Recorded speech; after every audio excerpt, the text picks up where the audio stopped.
The Golden Temple in India, one of the most beautiful buildings on earth. For millions of Sikhs like me, this is holy ground. But just over 25 years ago, it was a bloody battlefield. Tanks stormed the complex to capture this man, Jarnail Singh Bhindranwale. To some, he was a defender of the Sikh faith. He was a great saint and great soldier. To others, he was a militant who'd terrorised for long enough. He may have started as a saint, but he didn't end as a saint, let me tell you that. It was Indira Gandhi who gave the order to capture Bhindranwale and began a chain of events that would lead to thousands of deaths, including her own.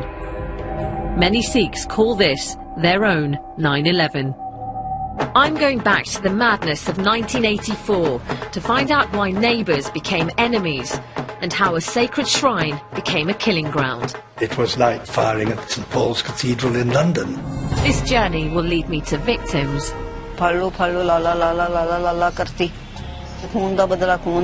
and heroes. I feel proud that I have saved one life.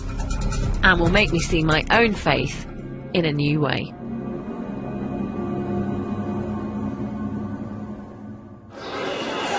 Jussie? 10 years ago, I was visiting India with my family and we went to the Golden Temple.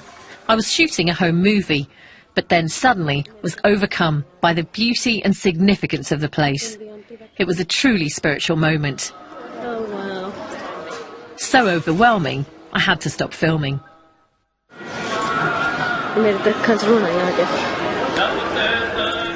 It may seem strange, but I'd never felt connected to my faith until that point. It was no longer a place I had to visit. It was a place I needed to visit. Violent clashes have broken out. I'm a presenter. I'm not a baptised Sikh, which means that I cut my hair and don't adhere to the religious dress code. But since that visit to the Golden Temple, I've wanted to learn more about the faith I was born into. Sonia Deol is in fact a stage name. I was born Jaswinder Kaur Sidhu, but going to a predominantly white school in Birmingham in the 80s, I remember feeling embarrassed by my traditional Punjabi sounding name. I was more into pop music and fashion than the momentous news stories of the time, and quite a challenge for my mum and dad. What was I like as a little girl? Very cute. Very sweet. But a little cheeky as well. Did you remember this one, this picture?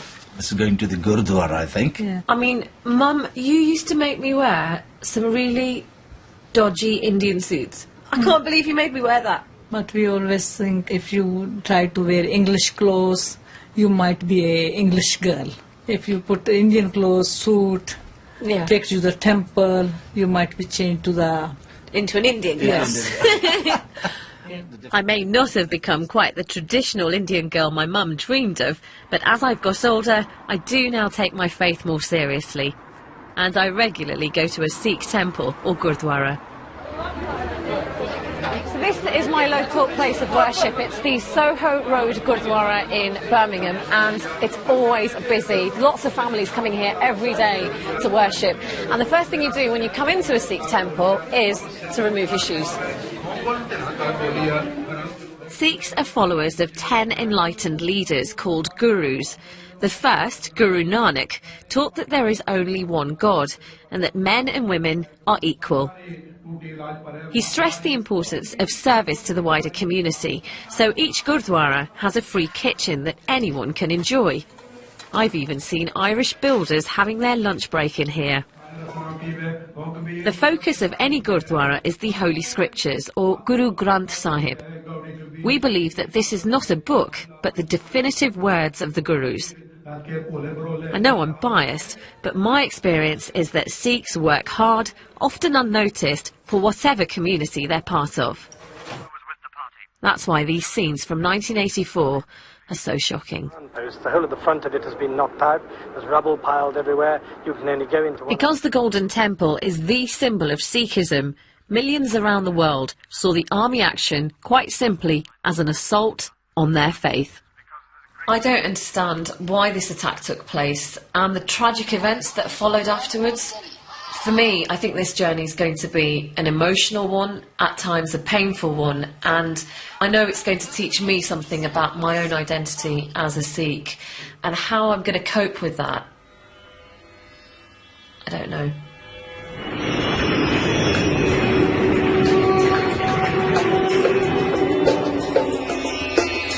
For me, this isn't a news assignment, it's a personal journey.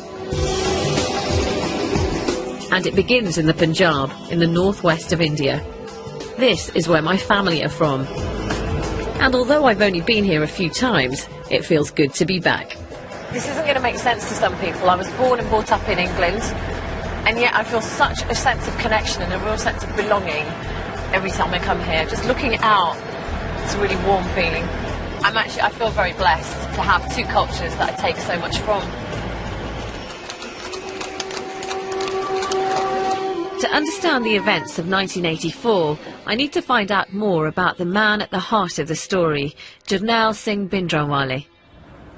He was born in a violent year, 1947, the year of partition, when the Punjab was divided between India and the new nation of Pakistan. At the age of 13, Jarnail Singh was sent to a religious school in the Punjab countryside, and it was there that a dramatic transformation took place. I'm off now to the school to find out why this young boy turned into such a fiery, inspirational leader. The school, called the Dandami Taksal, is a deeply religious place. So I've changed out of my Western clothes into a traditional Punjabi outfit. I must admit to feeling rather nervous about being here. This is a strict male-dominated community, and they may not approve of a Sikh woman with cut hair like mine. The Taksal is the place to go if you want to become a priest or preacher. The boys have a strict daily regime of prayer, exercise, but most important of all, learning the scriptures by heart. Sarjeet Singh Sodhi was a teacher at the Taksal when Bhindranwale joined in the mid-1960s. ਤੁਸੀਂ ਮੈਨੂੰ ਦੱਸੋ Bhindranwale ਕੀ ਦੂਜੇ ਬੱਚਿਆਂ ਤੋਂ ਵੱਖਰੇ ਲੱਗਦੇ ਸੀ ਤੁਹਾਨੂੰ? ਲੱਗਦੇ ਸੀ ਉਹ ਸ਼ਾਂਤ ਰਹਿੰਦੇ ਸੀਗੇ ਤੇ ਬਾਣੀ ਪੜ੍ਹਦੇ ਰਹਿੰਦੇ ਸੀਗੇ ਜ਼ਿਆਦਾ ਦੂਜੇ ਬੱਚਿਆਂ ਨੂੰ ਬਾਣੀ ਵੱਧ ਪੜ੍ਹਦੇ ਸੀਗੇ ਤੇ ਆਪਣੇ ਧਰਮ ਬਾਰੇ ਉਹ ਕਿਸੇ ਦੀ ਗੱਲ ਬਰਦਾਸ਼ਤ ਨਹੀਂ ਸੀ ਕਰਦੇ ਜੇ ਕੋਈ ਧਰਮ ਤੋਂ ਉਲਟ ਗੱਲ ਕਰੇ ਨਾ ਉਹ ਬਰਦਾਸ਼ਤ ਨਹੀਂ ਸੀ ਕਰਦੇ ਉਹਨੂੰ ਉਹ ਗੁੱਸੇ ਨਾਲ ਵੀ ਕਹਿੰਦੇ ਸੀ ਵੀ ਜੇ ਕੁਝ ਕਿ ਨਾਰਾਜ਼ਗੀ ਨਾਲ ਵੀ ਨਹੀਂ ਸੀ ਸਮਝਦਾ ਫਿਰ ਉਹਨਾਂ ਨਾਲ ਬੋਲਣਾ ਛੱਡ ਦਿੰਦੇ ਸੀ ਬੈਠਣਾ ਉੱਠਣਾ ਬੋਲਣਾ ਚੱਲਣਾ ਛੱਡ ਦਿੰਦੇ ਸੀ ਹਾਂਜੀ Bhindranwale was clearly a passionate student whose determination and devotion would mean that in 1977, aged only 30, he would become head of the Taksal. The boys today have more modest ambitions. The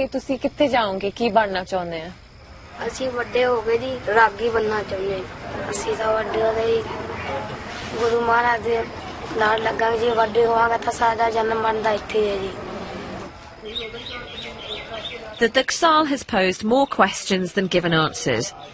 The Bhindranwale I heard about was someone who, if he disagrees with your religious views, would at worst just ignore you. We obviously know that there was more to him than that, and I have to find out what it was that changed him. The answer has to lie in the politics of the time. The leading Sikh party were the Akali Dal, who campaigned for greater autonomy for the Punjab. Lined up against them were the Congress party, dominated by Indira Gandhi and her son Sanjay. Congress had always advocated a secular, united India, and the Gandhis feared that the Akali call for greater autonomy in fact meant a separate Sikh religious state. In 1977, Indira Gandhi asked Sanjay to find a way to break the Akali Dal influence in the Punjab. Sanjay looked for someone who could set up a rival faction. Of the list of 20 names he was given, the new leader of the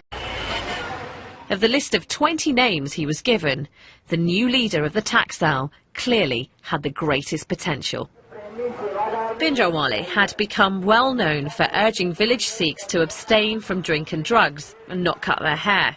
His Back to Sikh Basics campaign touched a nerve, and he was baptising young men and women in their hundreds. My guide to the complicated world of Indian politics is Sir Mark Tully, who for 22 years was the BBC's chief correspondent in India. Throughout 1984, his reports were a lifeline for British Indians, anxious for news. Bhindranwale was chosen in part because of his extreme religious views, and because it was thought that compared with the rather tired, elderly leaders of the Akali Dal, compromised in various ways, here was a young guy who was, in fact, a devout and practicing Sikh. And it must have been very tempting to him, because obviously what the Congress were telling him was, you come along with us and we'll make you the ruler of Punjab, in effect, really. So Congress needed someone to sing their tune? Who could, I think, be made to sing their tune might be a better way of putting it. Someone who could be groomed, and really it was more to take a stand against the Akalis than to sing the Congress tune. Do you think Bhindranwale was a natural politician? No, he wasn't really a natural politician. He was much more a natural, fanatical, religious leader than a natural politician. Mark met Bhindranwale on a number of occasions and found him to be an intimidating man. I remember one thing which happened to me when I was at a press conference, and being a bit of a fidgety sort of person, my foot almost, because we were all sitting on the floor, of course, almost touched his sword. And then Bhindranwale looked at me, and I really almost thought to myself, God, this sword's going to be used on me for this. He was a frightening figure, there's no doubt about that. Bhindranwale generates strong feelings. What some saw as frightening, others saw as inspiring. They believed he was merely upholding Sikh rights and fighting heresy. Some even hoped he'd bring about their dream of a Sikh state called Khalistan. But in the early 80s, Bhindranwale and his followers were repeatedly accused of intimidating and murdering their opponents. In September 1982, the owner of a newspaper chain critical of Bhindranwale was shot dead. Bhindranwale was suspected of masterminding the killing and arrested. What happened next was a turning point. Court proceedings began, but then to the surprise of many, he was released without charge. The government had arranged Bhindranwale's freedom, believing he was more used to them out of prison, campaigning against the Akali Dal party. He celebrated with a triumphant drive around Delhi. Bhindranwale was seen as a hero who had stood up to the government and won. He may have felt that he could now achieve greater support opposing the government than working with them. Mark Tully has his own theory why Bhindranwale turned against his Congress allies. During the raid to arrest Bhindranwale, the police accidentally or deliberately destroyed his most precious possessions. During the arrest, the police managed to burn every sermon that Bhindranwale had ever preached, because Bhindranwale had a secretary who used to write down every sermon that he preached. And thereafter, Bhindranwale would frequently, when attacking the government, say, "What can you say about someone who kills your children?" His children being his sermons. And this really does seem to have been something which went into him very sharply.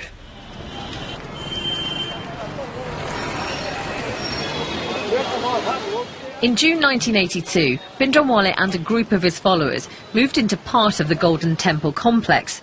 His critics said he wanted sanctuary to avoid another arrest. His supporters that he wished to be close to the spiritual centre of his faith. For me, the emotions I feel as I get close to the Golden Temple are hard to describe. There's a strong sense of excitement because it's here that I feel at peace with God. This is the place that makes me feel more connected to my faith than anywhere else in the world.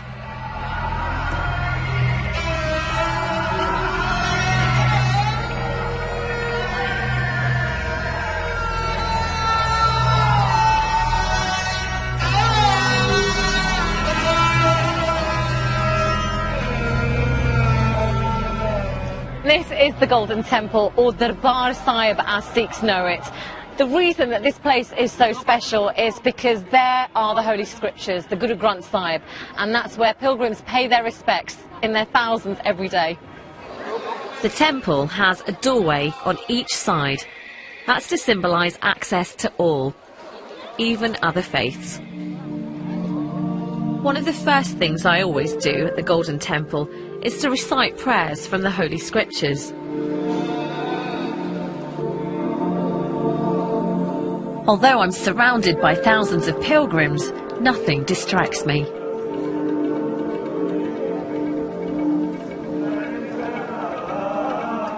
So how was this peace shattered? How did the 1984 attack happen? In the early 80s, the Punjab was caught in a spiral of violence, provoked mainly, it's alleged, by Bhindranwale's supporters stirring up communal hatred in their fight against the Hindu Raj.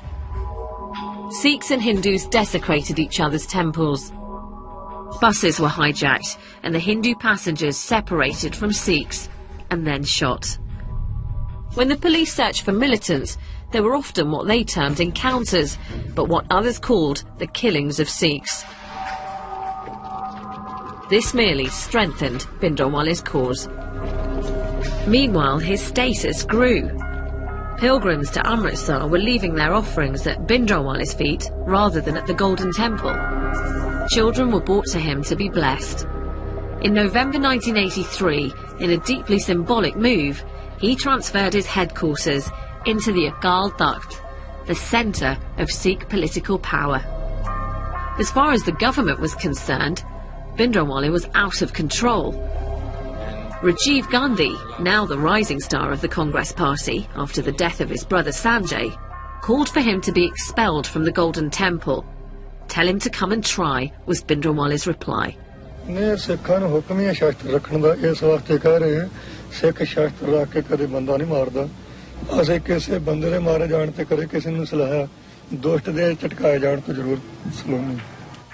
It was clear to journalists who visited the Akal Takht that Bhindranwale was getting ready for a fight. The scene was now set for a terrible and final showdown. On the 1st of June, a Sikh officer named Major General Brar arrived in Amritsar to coordinate the army plans to capture Bhindranwale. Still hopeful that some sort of settlement could be reached, Indira Gandhi made an appeal on the 2nd of June to the people of the Punjab. Don't shed blood, she said, shed hatred. It failed. The army received the order to proceed. As tanks and troops enclosed the complex, Brar instructed his soldiers not to fire on the Golden Temple or the Akal Takht without direct orders. A curfew was imposed and all journalists expelled from the city. The operation, codenamed Blue Star, had begun. It's quite clear to me that a siege of the temple has started. General Brar sent his commandos down these steps to start the assault on Bhindranwale and his men. But they were mown down by gunmen that were hiding on both sides of the walls. He then sent in a second wave of commandos, and this time they were successful. They got down the steps, but they faced fire from not only the buildings around here, but from underground as well. Bhindranwale's men suddenly appeared from manhole covers, firing their machine guns, and then disappearing into the complex's many underground passages. The army had clearly underestimated their opponents. Gyani Puran Singh was a priest at the Golden Temple. He and the other priests weren't going to allow 500 years of prayer to be interrupted, not even by a full-scale battle. This makes him a key eyewitness to Operation Blue Star. He was in the Akal Takht when he saw Bhindranwale in action. ਜਿਸ ਵੇਲੇ ਯੁੱਧ ਹੁੰਦਾ ਪਿਆ ਸੀ ਤੇ ਆਪਣੇ ਹੱਥ ਨਾਲੋਂ ਮੇਖਜੀਨ ਭਰਦੇ ਸਨ ਤੇ ਭਰ ਕੇ ਢੇਰ ਲਾਈ ਜਾਂਦੇ ਤਾਂ ਰੰਚਕ ਮਾਤਰ ਉਹਨਾਂ ਦੇ ਚਿਹਰੇ ਉੱਤੇ ਜਿਸ ਵੇਲੇ ਯੁੱਧ ਹੁੰਦਾ ਪਿਆ ਸੀ ਤੇ ਆਪਣੇ ਹੱਥ ਨਾਲੋਂ ਮੇਖਜੀਨ ਭਰਦੇ ਸਨ ਤੇ ਭਰ ਕੇ ਢੇਰ ਲਾਈ ਜਾਂਦੇ ਤਾਂ ਰੰਚਕ ਮਾਤਰ ਉਹਨਾਂ ਦੇ ਚਿਹਰੇ ਉੱਤੇ ਉਦਾਸੀ ਨਹੀਂ ਸੀ ਤੇ ਇਹਦੇ ਪਿਓ ਪਤਾ ਹੁੰਦਾ ਮਨੁੱਖ ਨੂੰ ਵੀ ਮੇਰਾ ਕਰਕੇ ਜੋ ਕੁਝ ਹੋ ਰਿਹਾ ਉਹ ਸਤਪੁਰਸ਼ ਸੀ ਕੋਈ ਮਾੜਾ ਕਰਮ ਕਰਨ ਵਾਲੇ ਨਹੀਂ ਸੀ ਉਹ ਡਾਕੂ ਥੋੜੇ ਸਨ ਇਹ ਢਹਿ ਢੇਰੀ ਹੋ ਰਿਹਾ, ਦੁਨੀਆ ਮਰ ਰਹੀ ਹੈ ਮੇਰਾ ਕਰਕੇ, ਇਕੱਲੇ ਦੇ ਕਰਕੇ, ਪਰ ਉਹਦੇ ਮਨ ਤੇ ਕੋਈ ਅਸਰ ਨਹੀਂ ਸੀ, ਰੰਚਕ ਮਾਤਰ ਵੀ, ਤੇ ਉਹ ਹੱਸਦੇ ਸਨ। With losses mounting and the operation dragging on dangerously, the army faced another problem. An armoured personnel carrier sent in to get troops to the Agal Takht was hit by a rocket-propelled grenade. The army had no idea that Bhindranwale was so well equipped. General Brar decided on a dramatic new plan. He ordered tanks into the complex through this entrance. ਇਹ ਜਿਹੜੀ ਜਗ੍ਹਾ ਹੈ ਨਾ, ਹਾਂਜੀ, ਐ ਥਾਣੀ tank ਉਤਰੇ ਸਨ ਜਿਹੜੇ ਚਾਈਨਾ ਵਾਲੇ।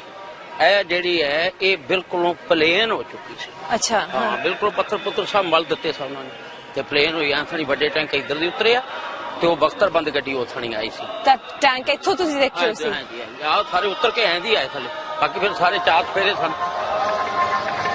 ਇਹ ਤਾਂ ਪਰਮੇਸ਼ਰ ਨੂੰ ਹੀ ਪਤਾ ਇਹਦੇ ਬਾਅਦ, ਅਸੀਂ ਕਿਤੋਂ ਸੋਚਣਾ ਸੀ ਵੀ ਟੈਂਕ ਆਉਣਗੇ ਪਰਕਰਮਾ 'ਚ। The Agal Takht was all but destroyed in the tank barrage. It's believed that Bhindranwale was shot as he and other militants ran from the front of the building. At the height of the battle, there were 3 hours of hand-to-hand fighting. The Battle of the Golden Temple has been hard-fought and costly. The government estimated that about 100 soldiers and 200 of Bhindranwale's men died during Operation Blue Star. Bhindranwale's body was hastily photographed and then cremated with the rest of the dead militants. 2 days after the operation ended, there were still pockets of resistance, as Major General Brar discovered as he gave an interview claiming that Bhindranwale had received assistance from abroad. From some of the weapons that we've captured, we can see clearly the identification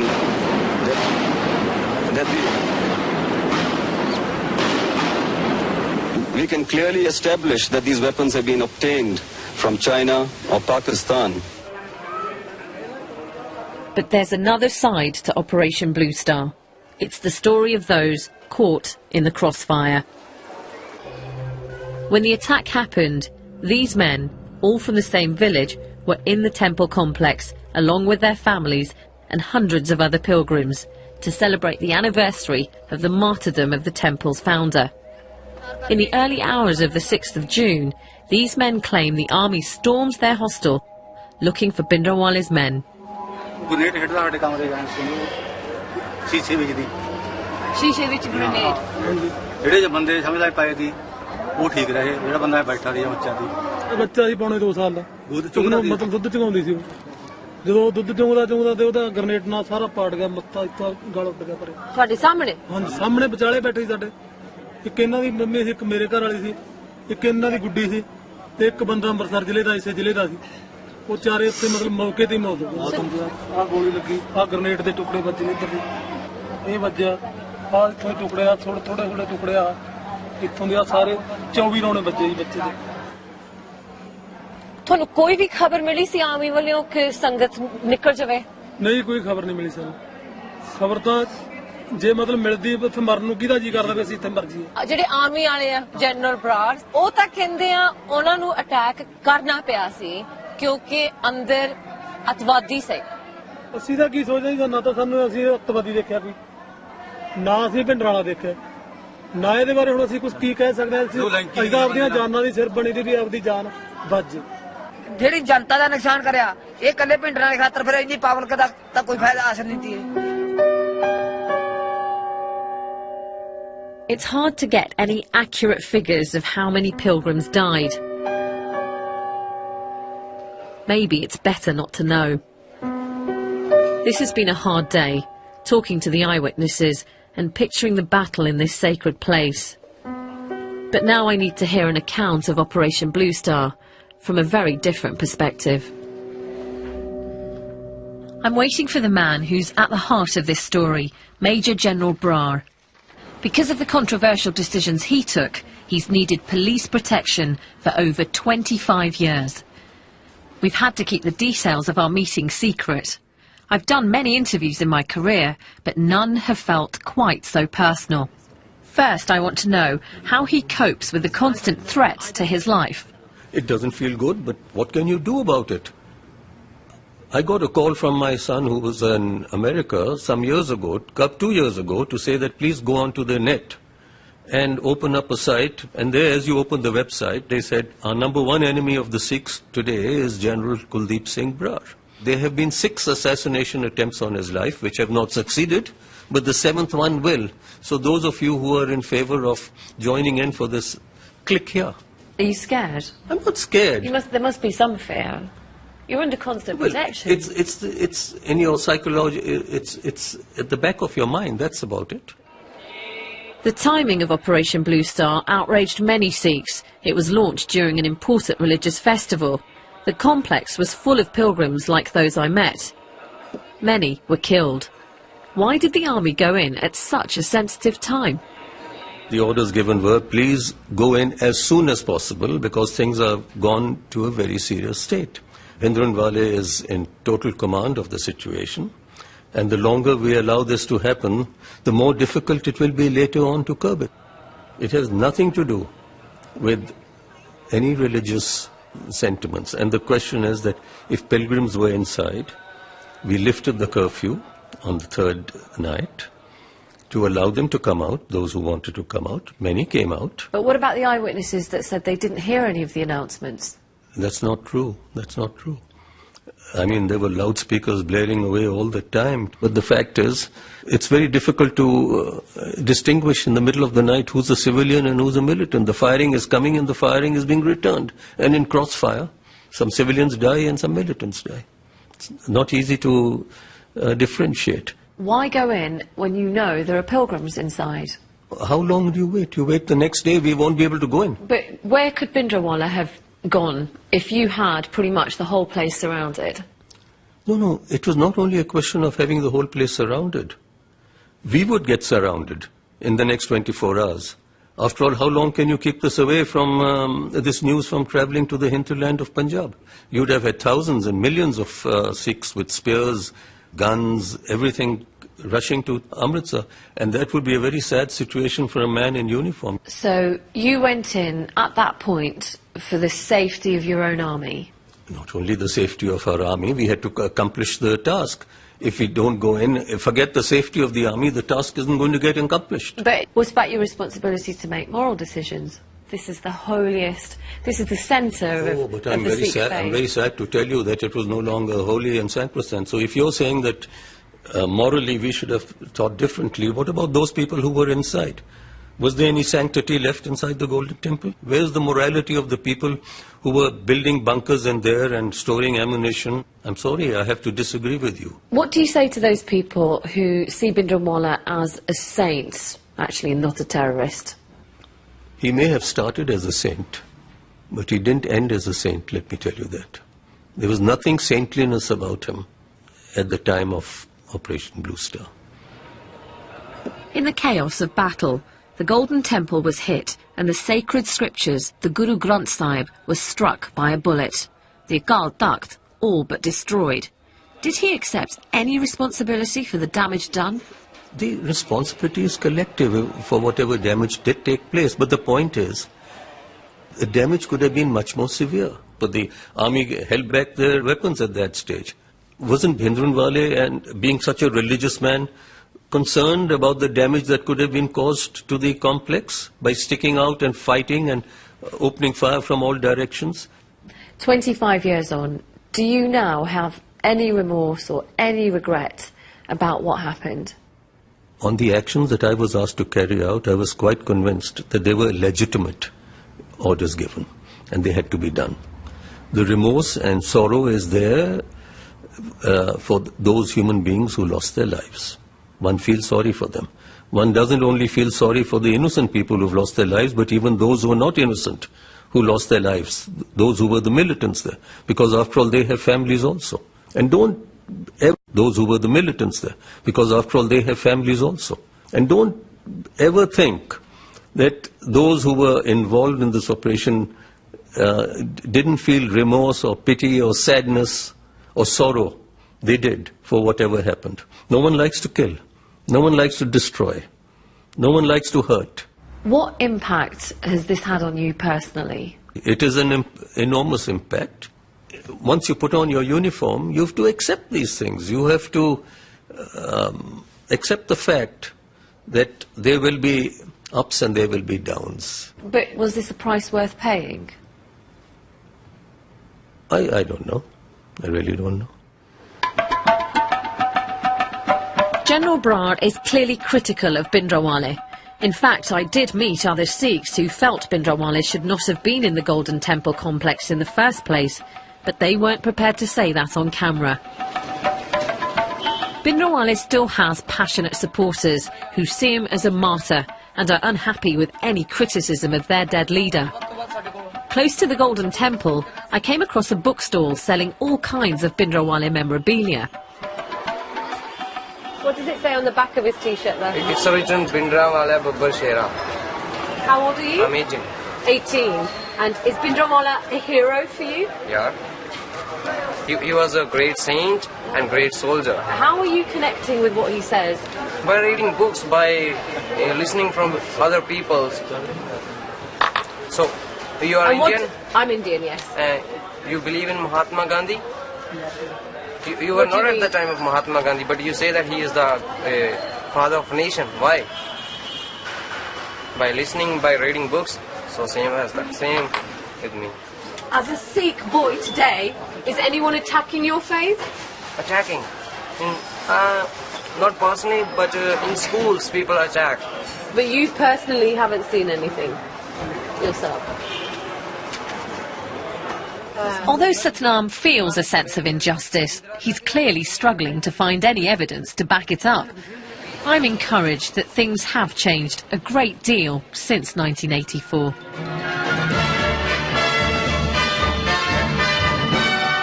Swords of protest in London. The Sikhs show their anger over Amritsar. The assault on the Golden Temple stunned India and the world. In Britain, there were large demonstrations denouncing Mrs. Gandhi. Several effigies of the Indian Prime Minister attracted the full force of the demonstrators' fury. A community that had been almost invisible was suddenly on the streets and making headlines. I have vague memories of seeing these scenes as an 11-year-old. Then they confused me. Now I understand them. In Amritsar, the military action may have ended, but the tragic story of 1984 was far from over. A few weeks after Operation Blue Star, a policeman called Beyant Singh brought his family to the Golden Temple, and he was so shocked by what he saw that he became withdrawn and more devout. The significance of this is that Beyant Singh was Indira Gandhi's personal bodyguard. Beyant Singh had travelled with the Prime Minister around the world and was one of the most trusted members of her security team. But the events of June so outraged him that he began to plan Indira Gandhi's assassination. Although his superiors knew nothing of the plot, they were still nervous about having Sikhs so close to the Prime Minister, so they were moved from her protection team. Mrs. Gandhi strongly opposed the change, and so Sikh guards remained on duty. Do you now fear for your own personal safety? Well, I've lived with danger all my life, and I think I've had a pretty full life, and it makes no difference whether you die in bed or you die standing up.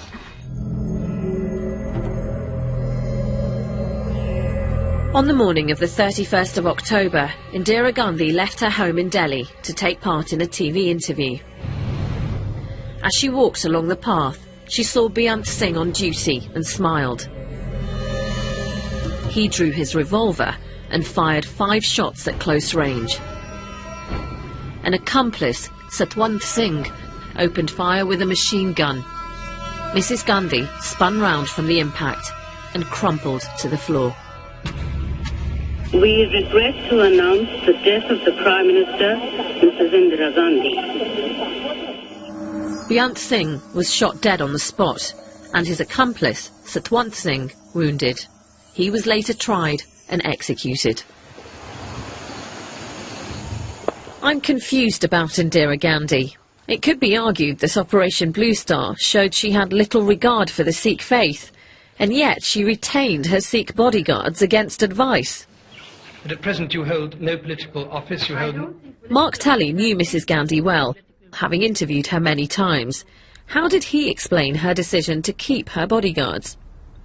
Well, I think this was Indira Gandhi wanting desperately to show that she was not an enemy of the Sikh community and wanting very much to do whatever she could to calm the thing down again after Operation Blue Star. But can you understand why some people see Indira Gandhi's action as an attack on the Sikh faith?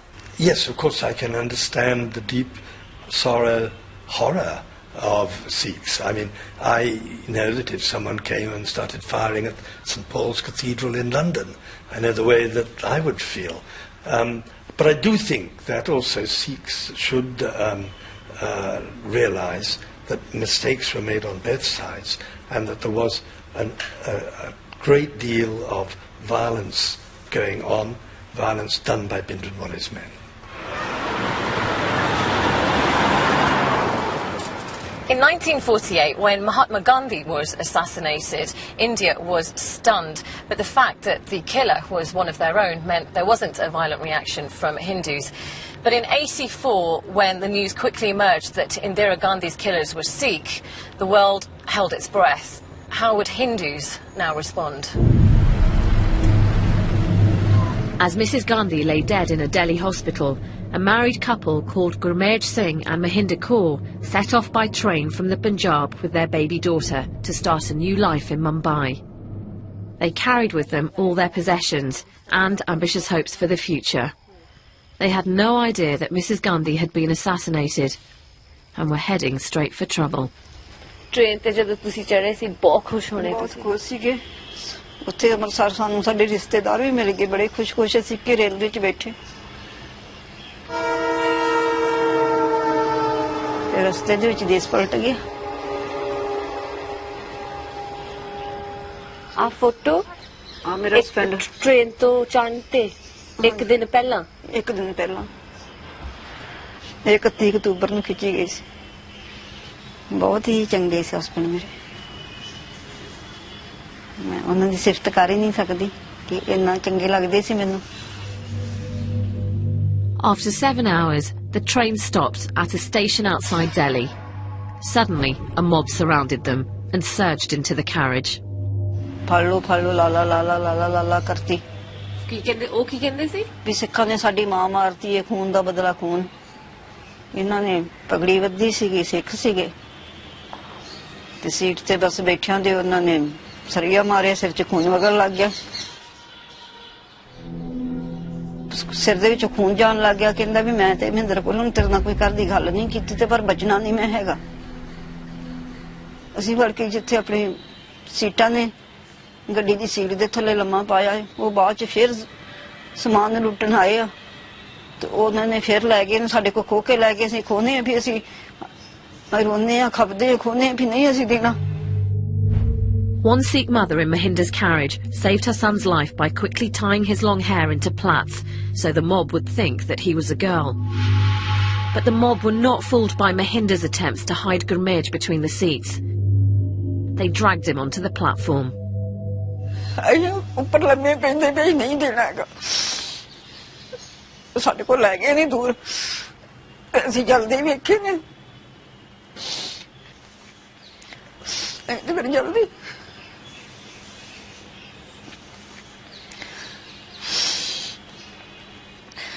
ਪਤਾ ਮੈਨੂੰ ਕਹਿਣ ਲੱਗਿਆ ਕਿ ਇਹ photo ਤਾਂ ਮੜਾਉਣੀ ਆ ਜੇ photo ਸੋਹਣੀ ਆਏਗੀ ਤੇ ਮੈਂ ਆ ਕੇ ਮੈਂ ਬਾਅਦ ਚ ਜੱਜਮੈਂਟ ਕਰੂੰਗਾ ਫੋਟੋ ਆਪਾਂ ਤੇ ਜੇ ਫੋਟੋ ਸੋਹਣੀ ਤੇ ਫਿਰ ਮੜਾਉਣੀ ਨਹੀਂ ਤੇ ਮੜਾਉਣੀ ਨਹੀਂ ਉਹਨਾਂ ਦਾ ਬਚਨ ਸੀ ਫਿਰ ਉਹਨਾਂ ਦੇਖੀ ਨਹੀਂ ਮੈਂ ਮੜਾਈ ਨਹੀਂ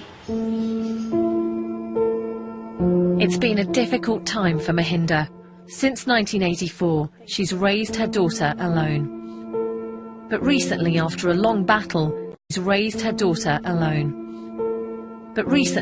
long battle, she received some compensation from the government for Gurmej's death, and her daughter is now married. At last, joy has come into Mahinder's life.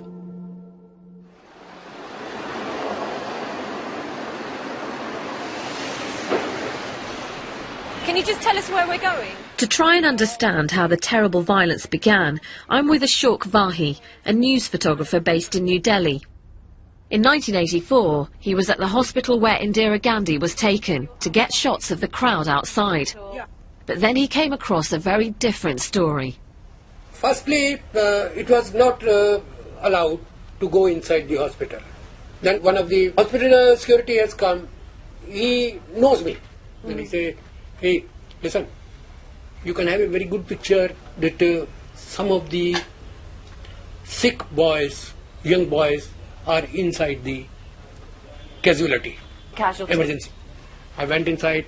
Immediately I made my camera and took 1-2 shot took. What Ashok had discovered was a group of terrified young men, beaten and robbed of their turbans.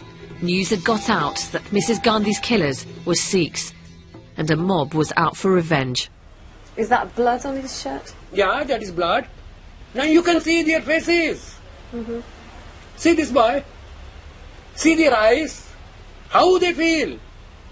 If we go out, huge crowd is there, they will be again attacked by public.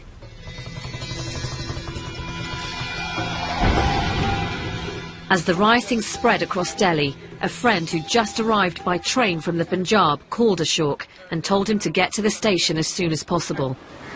What Ashok saw there appalled him. No longer just beating, the mobs were now killing. The picture he took was printed in newspapers around the world.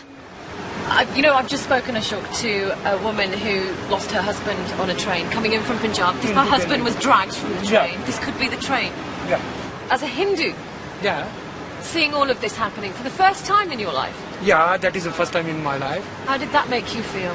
I feel and I pray this will not happen again anymore in this country. But then Ashok went from observing the drama to being part of it. On the evening of the 1st of November, a Sikh friend called Narinder Singh Barnala came to Ashok, too terrified to go home. He realised that the only option was to hide his friend in his tiny darkroom. In the night, we put some newspapers. You just put some newspapers for him to sleep on? Yeah. It's very small, but whether it is big or whether it is small, we have to manage, we have to save his life. So how long did you keep him in this very tiny space for? 2 days. Did you have any moments where you nearly got caught out? Yeah, it was 1 or 2 times there was a chances when the mob came outside my office and they tried to burn one Sikh shop here. What would have happened if somebody had found out? He can be shot dead. He can be beaten like anything. Because people are very scared. So standing in this space after 25 years, how does it make you feel talking about it? I feel proud of me that I have saved one life. I have saved my friend's life. I'm proud of me. I'm proud of you. Thank you. Thank you. Thankfully, Ashok was one of many Hindus whose first thought was to protect Sikh friends and neighbours.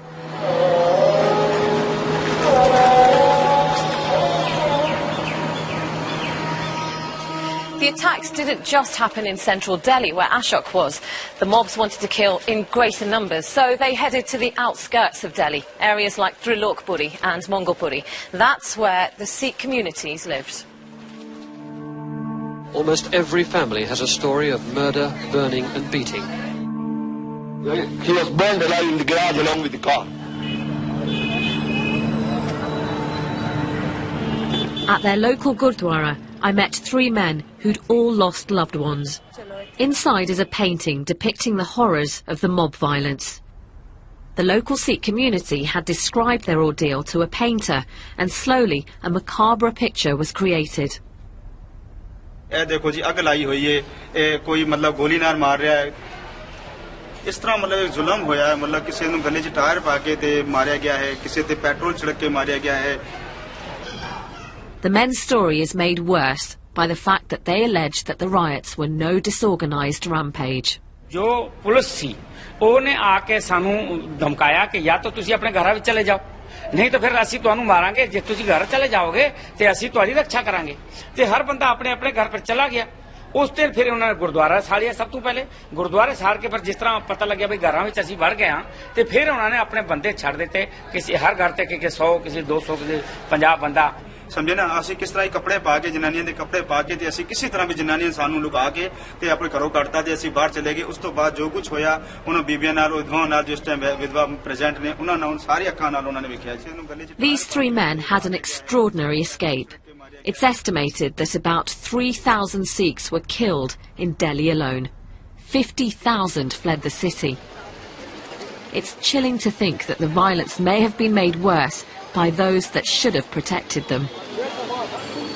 The human cost of the barbarity can be found in these block of flats.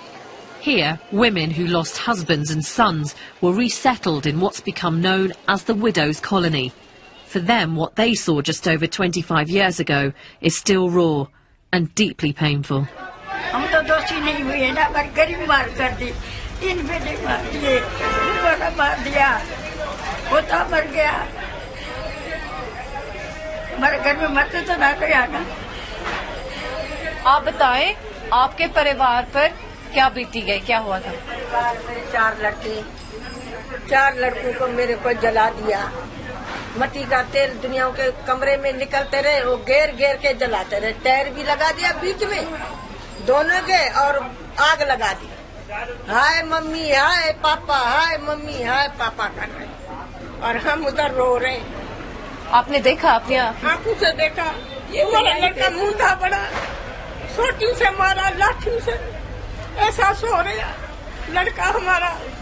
दिन भर दिन आपकी जिंदगी आसान होती है कि नहीं? जब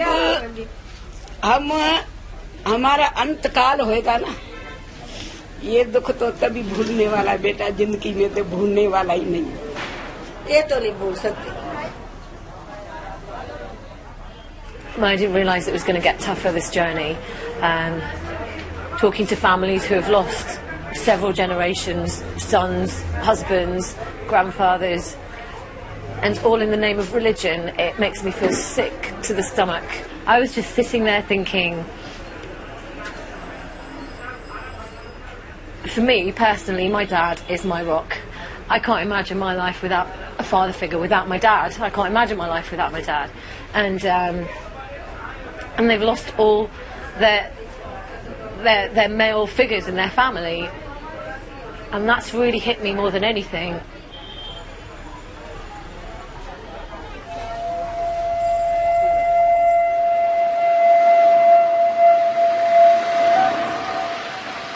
The tragic events of 1984 haven't been forgotten in Delhi.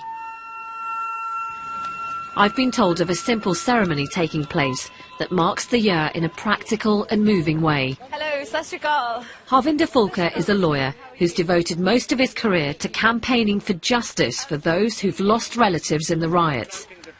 He's behind a scheme to plant 25,000 trees right across Delhi. This is in memory of those who were killed in 1984, and so that their memory goes into the history. They will be remembered for the 100 years when these trees survive and they grow up. Feels like a very positive thing that we're doing here. Harvinder then invited me to plant a tree. I knew in whose memory I wanted to dedicate it. Well, thanks for letting me do this, because I'm doing this for Mahinder Kaur, whose husband was killed on a train, and all the other victims that I've met along this journey, really, for their strength. Put a special mark on this so that I recognise this when I come back. Thank you for allowing me to do that. Oh, you're most welcome.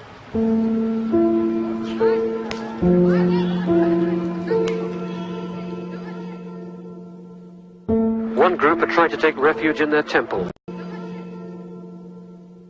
One group are trying to take refuge in their temple. It was set on fire, their bodies dumped in a ditch.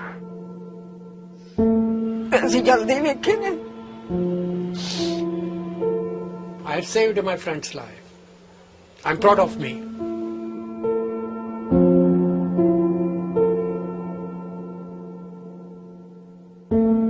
Although Harvinder's fight for justice and a proper inquiry into the Delhi violence continues, India today feels a more integrated nation. It even has a Sikh Congress Party Prime Minister. That evening, Sikhs and Hindus come together in a strong show of unity.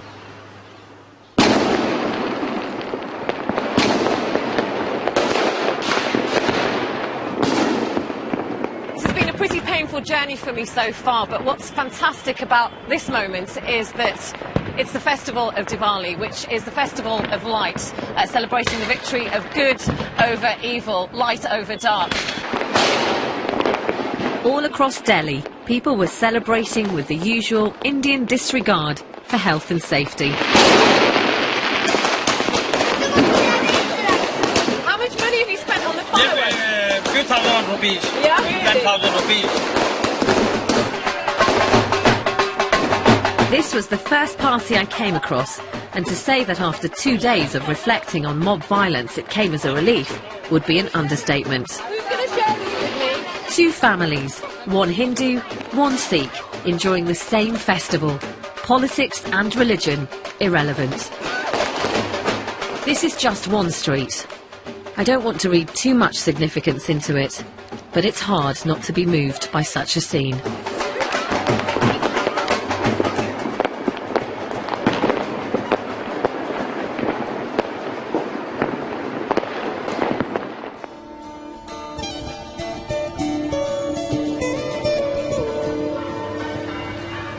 I've returned home to Britain to explore the importance of 84 to Sikhs here and to make some decisions of my own. In Britain, Sikhs watched helplessly as events unfolded in India. They demonstrated in their thousands and welcomed family members who fled the violence. Inderjeet Singh is one of the leaders of the British Sikh community. We protested, we wrote letters, we placed adverts in the daily newspapers. We did everything we could. It was reacting to the outrage that Sikhs wanted to demonstrate to the world. We are a minority. Please look at what's happening to our community. People came from all over the country, placards criticizing the Indian government and drawing attention to the wider world about what was happening. It was a very emotional affair. Over the course of time, what happened to that anger? Has it calmed down? Has it got stronger? Well, none of us can be angry for too long. We do calm down, but sometimes the hurt remains. And in India, in this country, the hurt remained. But Inderjeet believes that despite the hurt, British Sikhs have moved on and discovered a renewed interest in their faith. Well, the events of 1984 made Sikhs examine their own religion. What is it? Why are we under attack? What are our teachings? You look again more closely at your religion at times like that.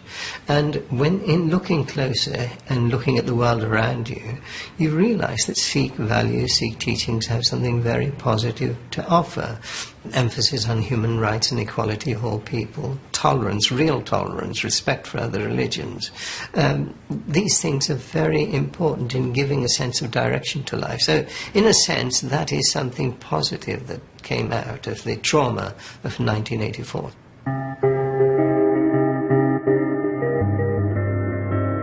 As I near the end of my journey, my head is in a whirl. My questions are now more personal than political. Learning about 1984 has affected me deeply. But what should I do now? Should I be making changes to my life? I'm heading north to meet a young woman who I hope can give me some clarity. 1984 has played a huge part in Ravinder Kaur's life. I find her at the Gatka martial arts class in Doncaster that she runs with her husband. This is Gatka in full swing. They wanted to take the anger they felt at the events of 25 years ago and channel it into something positive. Gatka is, as much as it is martial, is very spiritual as well. We come from such a rich history, it's criminal to almost leave it behind. Bless us with the ability to be able to carry on this martial art. Bless us with the Leading this class is just part of a dramatic change in Ravinder that started when she read an account of the assault on the Golden Temple. I remember coming downstairs, looking at my dad and just falling and crying. And he said, you know, what's wrong? And I said, I cannot believe that something of this magnitude has happened with us. And I'm, here I am, completely lost. I don't have a clue as to who I am. So before you were baptised in 2005, was your hair short? What was it like? My hair wasn't short, but it was curly. I didn't have a turban. I didn't, I didn't dress the way that I do. Did you look more like me? Absolutely. And are you more content now? Prior to 2005, I'd walk with my hunched shoulders, down the street. And I was almost, to be honest, I was just another brown face in the crowd. To me, that's what I was. Now I walk with a presence, and that presence is only there, I can say, absolutely most definitely, it's only there because of my turban. I admire Ravinder Kaur for the changes she's made, especially her decision to wear a turban. And I keep thinking of all the people I was told about who were attacked or killed because they wore a turban. I've realised for the first time quite how important it is for a Sikh to be identified as a Sikh. And that's made me question how I look and practice my faith. If I'm honest, I'm a Sikh who's bending the rules to suit herself. I'm avoiding the tougher decisions. And even though I feel guilty, becoming baptised would be a huge challenge. Never being able to cut my hair would be very difficult for me to follow, especially as a woman living in the West doing the job that I do. I don't know whether I will ever get to that point. Who knows? At the moment, I'm still travelling on that path. Not quite there yet. But I've experienced something I never thought would happen. For the first time, I actually feel connected to my full Sikh name. After going on this journey, that's the one significant change that I have really felt. I'm so proud of the name that I was given by birth, my proper full Sikh name, and the frustrating part of this is that I can't go back to being Jaswinder Kaur Sidhu. I have to be Sonia Diol, because that's how everybody knows me. But if I could, I would right now change it to Jaswinder Kaur Sidhu, which just makes me feel brilliant inside. As for the events of 1984, the attack on the Golden Temple should never have happened. It was ill thought out, and the repercussions were devastating. I used to think 84 was all about politics. Now I think it's about innocent people and the high price they've had to pay. I can never again visit India without feeling the grief and sadness of those I met. It'll always be a beautiful and sacred place, but the bloodstains on the marble have told me a different story.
Which will be impossible to forget.